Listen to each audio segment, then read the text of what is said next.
Hi guys, welcome back to my channel. Today, if this is your first time stopping by, you're absolutely welcome. And if you're a returning subscriber, I can't begin to thank you enough for stopping by once again. So thank you for stopping by once again.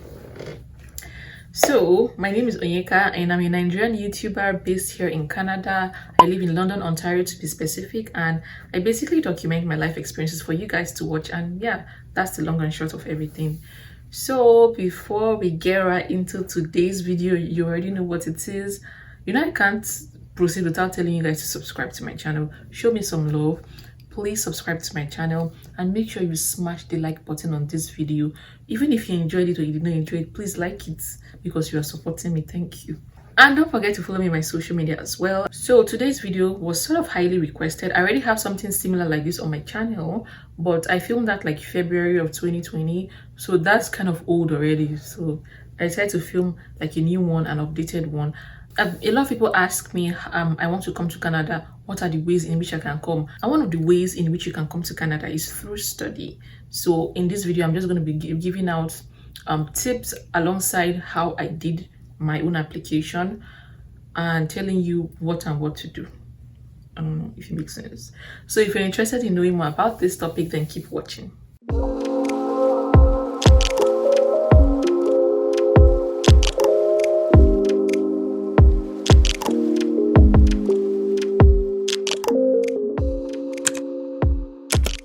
So before I start this video, I'm just going to give a brief disclaimer. Everything that I'm saying here is based off of my experience and how I did my application. I'm not a licensed immigration personnel or whatever.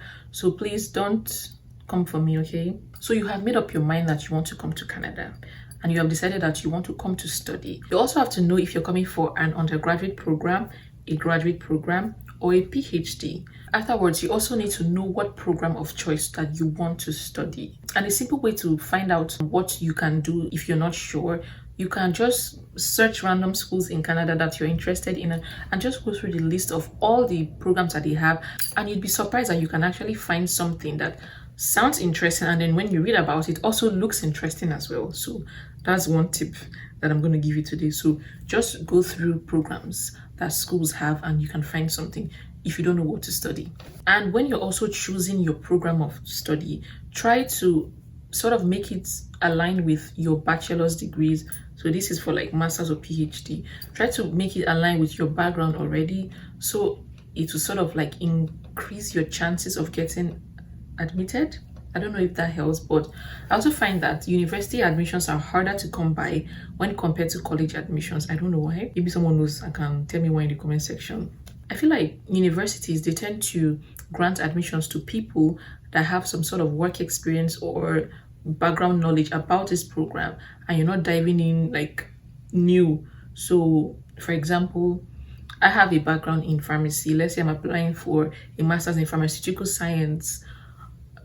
Chances of them giving me is higher than me applying for a master's in sociology. So you understand what I'm saying? You also need to know that whatever program you choose, the duration can affect your postgraduate work permit. I'm going to be calling it work permit. It sounds like a tongue twister. So for example, let's say your program is 1 year, you're only going to get 1 year postgraduate work permit. And if your program is more than 16 months, you tend to get 3 years work permit. But for me, my case was different. I did a 1 year program, but I got 3 years work permits because my credit load was really high. So it was above 60 and it was like a 2 year program. It's originally a 2 year program, but my school just crunched it up into 1 year. So I guess the immigration officers saw it as a 2 year program, so they gave me 3 years work permit. Yay me. So another tip I'm going to give here today is that, assuming your program is just 1 year and you feel like the 1 year work permit is not enough for you to get yourself settled and apply for your PR, one thing that you can do is to apply for another program. Like let's say a diploma is cheaper, you can apply for a diploma in that same school. It's always easier to apply in that same school, and you need to start the program right after you finish the first one. So you're going to be applying for that diploma before your first program elapses, so you continue your studies and at the end you apply for your work permit is going to look like you studied for 2 years and you get 3 years work permit. You also need to know that whatever school that you are applying to is a designated learning institution. I'm going to be calling it DLIs because it's kind of like a mouthful. So make sure your program is a DLI. I will try to leave a link in my description box to a list of all the designated learning institutions that you can apply to, but I feel like most popular schools are DLIs. And the purpose of you applying to DLIs is that you get your work permit after you graduate. If you apply to a school that is not a DLI, you will not get any work permit when you graduate. So I don't see any reason why you should apply to schools like that. So after you've considered all of these factors, you need to gather your documents. And I don't think there's a specific type of document required for applications. It may vary across schools, so it is your duty to check the school's website. But I'm going to talk about the general things they require from students. And one of these documents is your transcript. We all know how hard it is to obtain a transcript from most Nigerian institutions. So that's why you need to factor in time when you're applying. You know, you can apply for transcript, you can take 2 months, 3 months for a Nigerian school to even send your transcript. You need to get your transcript. It will be sent to the school that you're going to apply for. But what I did was that I applied for a local transcript to one office in Nigeria and I collected it and I sort of like added that to my application. So the school got to see the transcript, but later on I still sent an official transcript to my school. If you're going for a graduate programs, you need your university certificate. That's your bachelor's degree. Let's say you have graduated and you haven't obtained your certificate. I don't know if a statement of result is acceptable, but you can ask the school if they can accept that. Then if you apply for an undergraduate program, you need your WAEC results. Next, you need to gather the dollars, the money, the coins. Yes, you need to gather your money. And when I applied, I know it cost me about, I applied to 4 schools, by the way. Some had an application fee of like $120, $100, $17, $80. I can't remember. This was like 3 years ago, so things may have changed. Please check the website to see the updated fee. Try to apply to more than one school. I know that funds are hard to come by, so please try to put your eggs in different baskets. Especially if you're applying to a university program, try to apply to more than one school because university admissions are hard to come by. I applied to 4 schools and I got only 1. I got denied by 3. I thought something was wrong with me. But college admissions are sort of easier to get. Anyway, some schools may require some sort of language proficiency testing. Personally, I specifically applied to schools that did not require any IELTS test and I applied. But the school I eventually got into, they asked me about my English language proficiency and I told them that I obtained my bachelor's degrees in English language and they asked me for proof. So I got in contact with my school and they wrote an official letter stating that I obtained my bachelor's degree in English language. You can also inform the school that English language is your official language. Let's hope they waive it for you. I think it works for some people, it might not work for some schools. So bear that in mind. So next, you also need to gather some reference letters. I think you'll need like 2 reference letters, 1 professional and 1 academic. So when you're providing your referee's email, try to make sure they have an official domain name. For example, let's say Adaobi is my referee. When I'm giving the school her email, I would try to provide an email with, like, let's say she worked at Chicken Republic.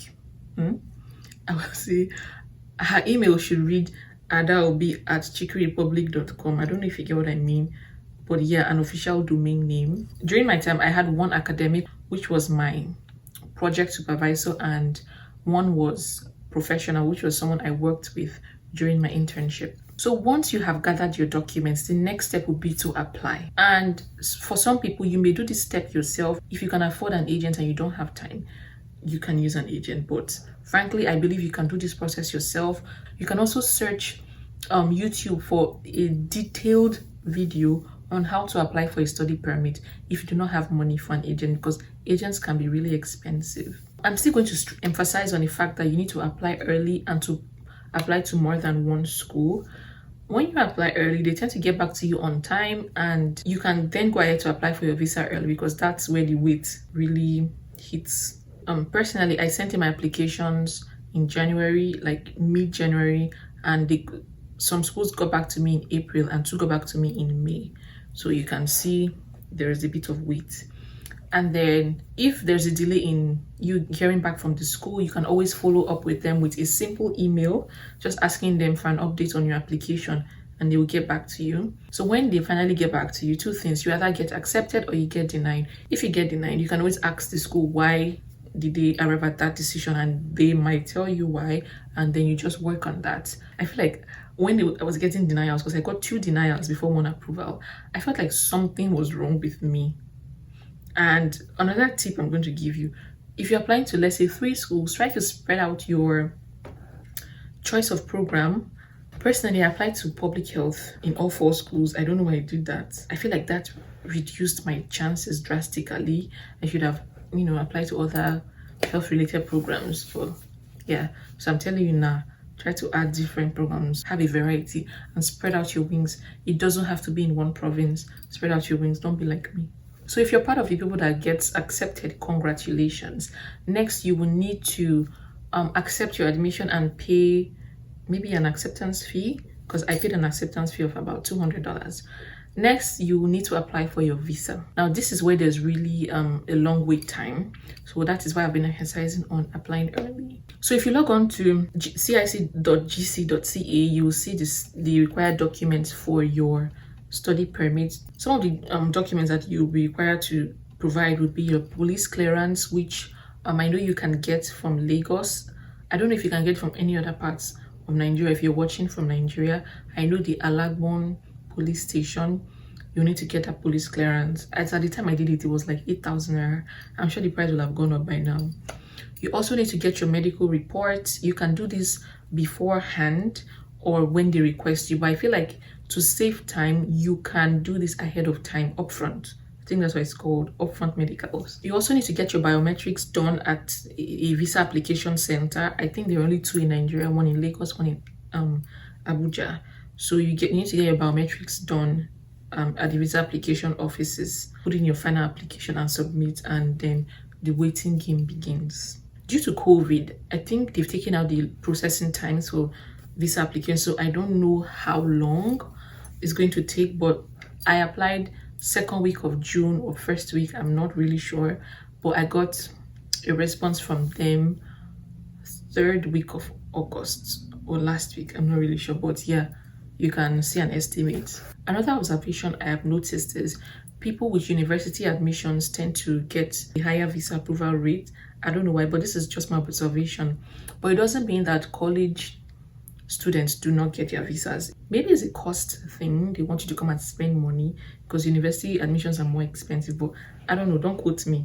So after you've applied for your visa and you've gotten a feedback, 2 things: you either get approved or you get denied.